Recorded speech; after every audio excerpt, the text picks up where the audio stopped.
Radiant Church.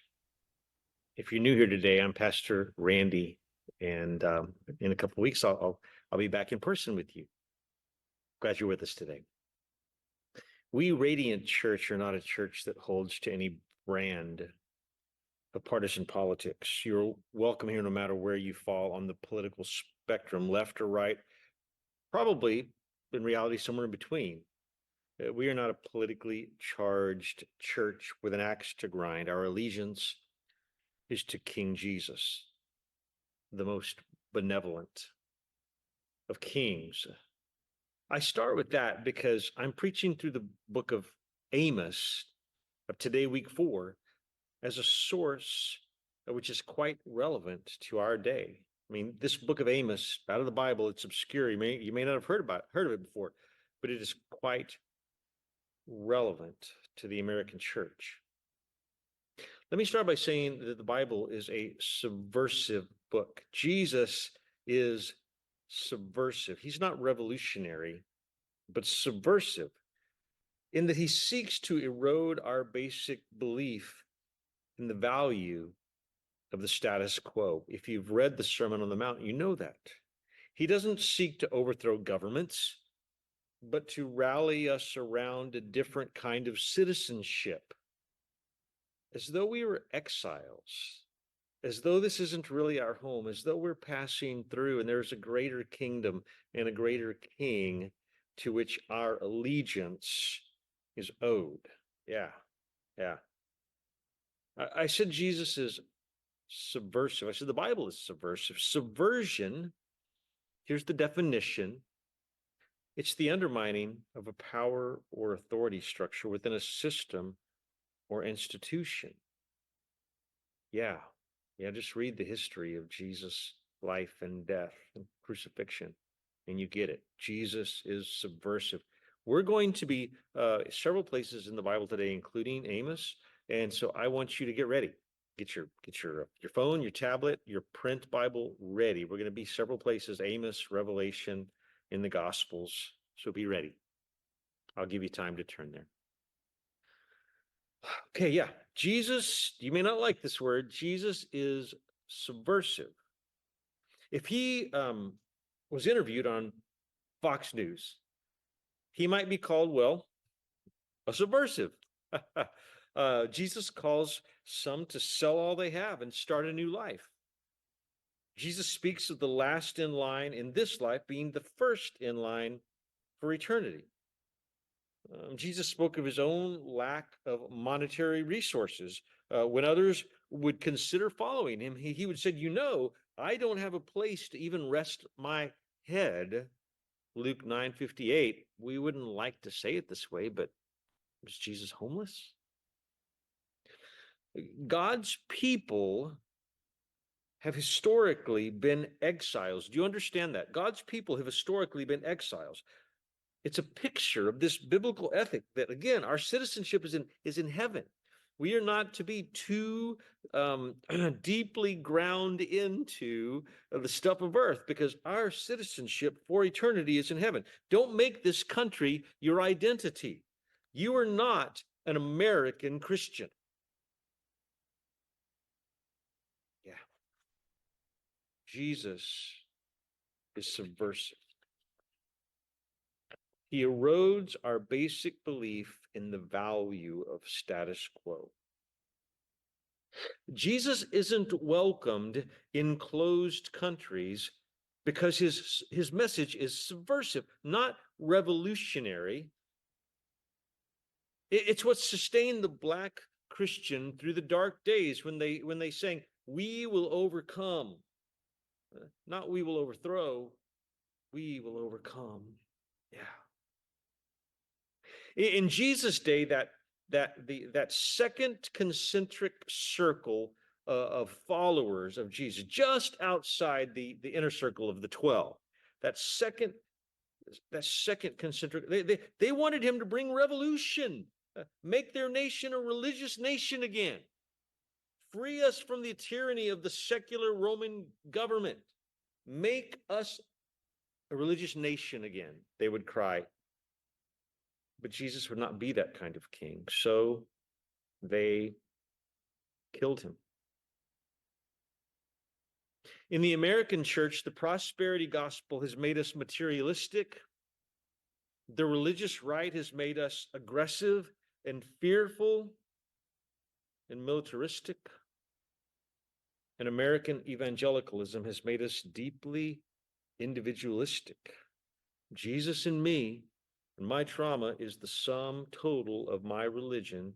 Don't even have to go to church. Yeah. So we're materialistic, we're militaristic, and we are individualistic. Yeah. American Christianity is a capitalistic endeavor with the hope of Jesus' blessing right on top. We want to be in power, have a president that reflects our values, and fight culture wars. Jesus wouldn't be that kind of king in his day. We are asking him to do that now. Be our nation state king. Deliver us from the tyranny of government. Jesus wouldn't be that kind of king then. He won't now. Do you understand? That is what Jesus was asked to do, and he wouldn't do it. He wouldn't do it for a Palm Sunday parade crowd, so they killed him on Friday. I'll be your king, but not that kind of king. Fearmongers tell us that our religious freedoms are going away. That is not our greatest threat. The American church, we will die spiritually from within, not from the pressure on the outside. Yeah, Jesus brought a subversive message. John chapter 18, turn there, verse 36. John chapter 18, verse 36. The Gospel of John chapter 18, verse 36. Jesus said, "My kingdom is not of this world. If it were, my servants would fight to prevent my arrest by the Jewish leaders. But now my kingdom is from another place." You are a king then, said Pilate. Jesus answered, "You say that I am a king. In fact, the reason I was born and came into the world is to testify to the truth. Everyone on the side of truth listens to me." Yeah. This is why Christian nationalism is so lame. It is an attempt to gain power and authority within the institution, to take over the institution, to return the country to the state of a Christian nation is its essence, to take back power. That is not subversive. Humanity already tried to set up a New Testament theocracy in Jesus' day. Jesus said, "I'll be your king, but not that kind of king." I have wondered about the anomaly that largely the American church has supported such despicably unrighteous leaders under the guise of being a conservative, just because they say they understand our plight. In the House and the Senate and the White House, despicable, and we go, well, at least they stand for Christian values. At least they will represent us as Christians and guard us against the woke mob. And just a few days ago, I came to the realization that this is not an anomaly. Like I thought, why are we doing this as Christians? It's not an anomaly. Actually, the American church herself is not concerned with pious living, following the ways of Jesus. No.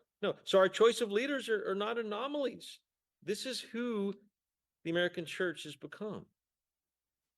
It's a natural unfolding of American Christian values. We choose leaders who will say the right things but not walk the way of Christ, because often we say the right things but do not walk the way of Christ.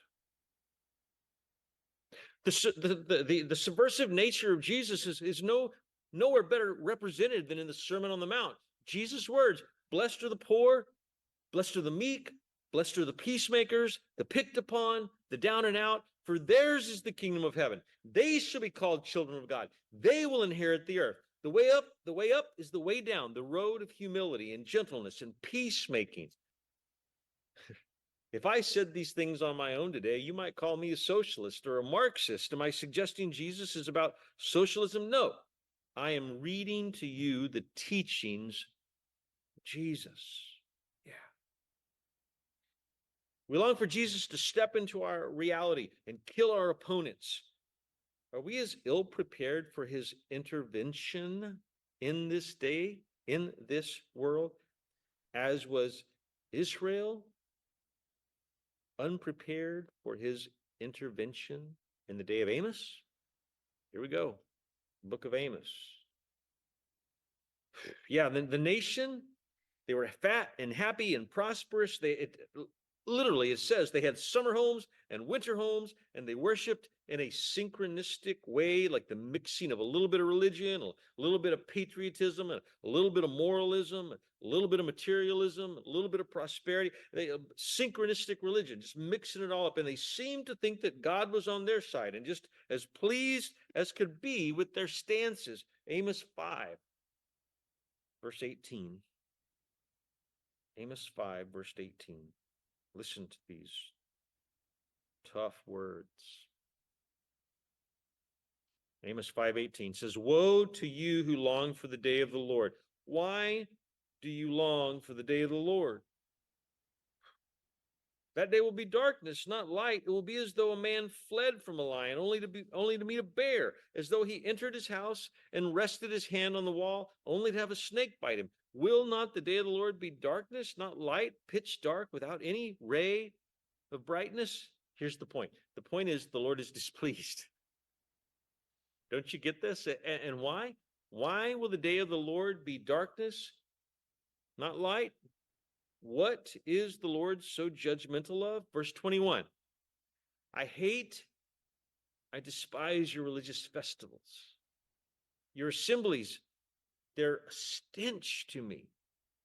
Even though you bring me burnt offerings and grain offerings, I will not accept them. Though you bring choice fellowship offerings, I will have no regard for them. Away with the noise of your songs. I will not listen to the music of your harps, but let justice roll on like a river, righteousness like a never-failing stream. Imagine. God says that offering of incense, that stuff you're burning, it stinks. It's offensive to me. And then God says, oh, the playing of your instruments in worship, get that stuff away from me. The noise is offensive. Your hearts are hard.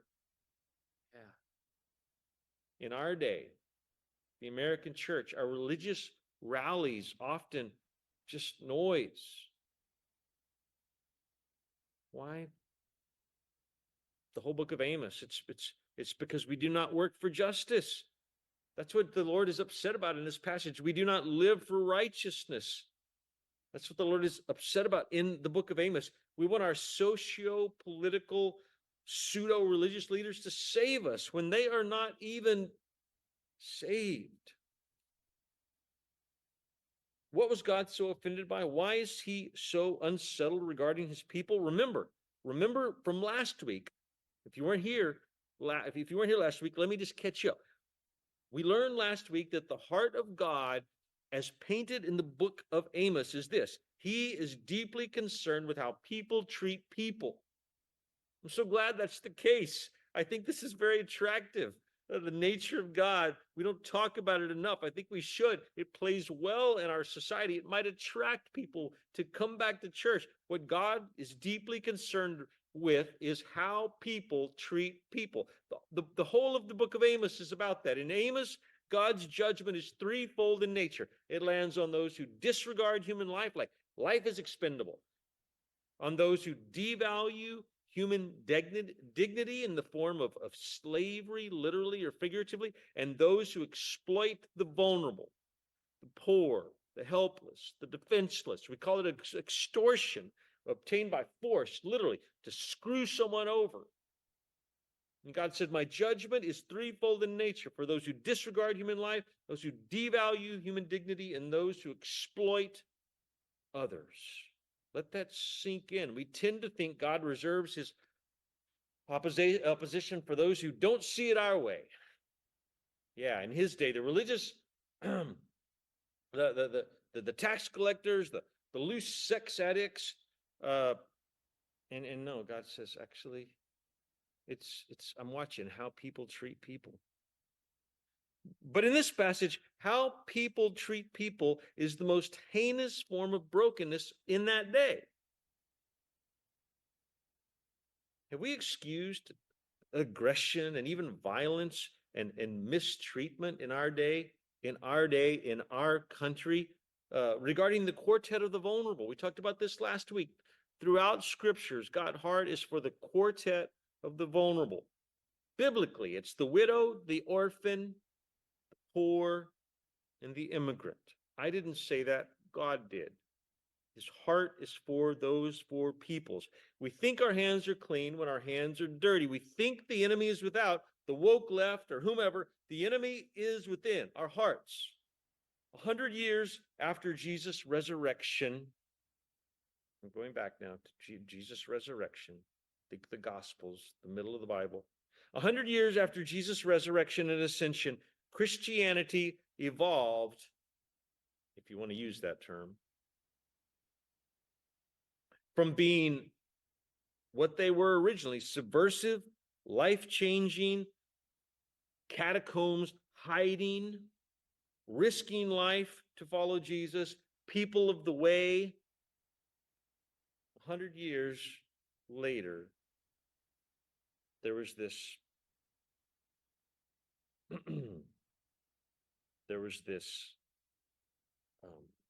temptation to become an official state religion under Constantine, Emperor of Rome. All they had to do was make their religion a bit more tame. Yeah. Prior to that, John delivers a message to the church, the book of Revelation, warning them of this synchronistic approach to following Jesus, making it a business, an asset, rather than a liability. Like, it's better for us to follow Jesus. It's safer. It will pay off, right? John warns them, mixing our religion and our capitalism and our patriotism as though they are one and the same, and God breathed. John warns the church in the book of Revelation, your hope cannot be in the power of Babylon the Great. Our hope cannot be in the gaining of power. We are exiles, never intended to be those who gain power. Revelation 18. 5 verses. Revelation 18, it says this: fallen, fallen is Babylon the Great. She has become a dwelling for demons, a haunt for every impure spirit, a haunt for every unclean bird, a haunt for every unclean and detestable animal. For all the nations have drunk the maddening wine of her adulteries. The kings of the earth committed adultery with her, and the merchants of the earth grew rich from her excess luxuries. Verse 4, listen. Then I heard another voice from heaven: come out of her, my people, so that you will not share in her sins, so that you will not receive any of her plagues, for her sins are piled up to heaven, and God has remembered her crimes. John is warning the church in that day, don't get mixed in with the secular nature of Babylon the Great. Don't let it go to your head as though we can be a state religion. We can have power. We don't have to hide in the catacombs anymore. John, the author, knew that Christian living in the Roman world, or that for Christians living in the Roman world, faithfulness to Jesus meant a deeply dangerous countercultural life. Only a little more than 100 years after that, Emperor Constantine made Christianity easy. The national religion, state mandated. And we've been tempted by this ever since, and it is killing the American church. Historians believe that Christianity for Constantine was merely a political propaganda. A state religion would allow him to control more territory. Christianity as political propaganda is not the way of Christ. The gospel in our time is being co-opted for political gain. A synchronistic American religion that attempts to intertwine Jesus and American values and apple pie may be popular, but it's unfaithful to the way of Christ, unfaithful to the way that he has called us to. I really don't believe the American church's biggest threat is the attacks from without. I believe the enemy, it's within. materialism, greed, a total lack of empathy for the quartet of the vulnerable, religious militantism, radical individualism, a total lack of devotion to the subversive teachings of Jesus. As American Christians, we have lived 300 years of unprecedented religious freedom, and it's made us lazy and made us want a theocracy or a Christian nation. It's killing us. Whew. So where do we go? Where do we go? We return to the way of Christ. Yeah, you can't tell me you think Jesus would be at our political and religious rallies, can you? No. What do? We turn to the cross. We turn to simplicity and quietness, and the way of Christ, which is humility, which is obscurity. Most of Jesus' life himself, obscurity. We return to the way of peace, the way of going last rather than first. Yeah. I'm asking myself this morning, if Jesus were here, would he condemn what I condemn? If Jesus were here this morning, would he care about what I care about? I'm taking stock. Taking stock. What is it that motivates me? What is it that I am chasing after? Am I walking the way of Christ? May we, as a church, be subversive, not revolutionary. May we, in the quietest, simplest way, push against the status quo and say, no, the way of Christ is different. May we be subversive, not revolutionary, subversive. May we be exiles saying, my heaven is in home. My citizenship is in my eternal home. My king is Jesus. May we be exiles, not nationalists. May we live as though the kingdom of heaven is where we are headed. Yeah. Love you guys. It's a unique message. We don't hardly ever talk about politics, certainly not for the sake of politics, but we went there today because as I contemplate, what is the book of Amos saying to us? I believe it's calling us out as the American evangelical church. It's calling us to a better way, the way of Christ. May we be exiles. May we be a people whose feet are pointed to heaven and home. May it be. Amen.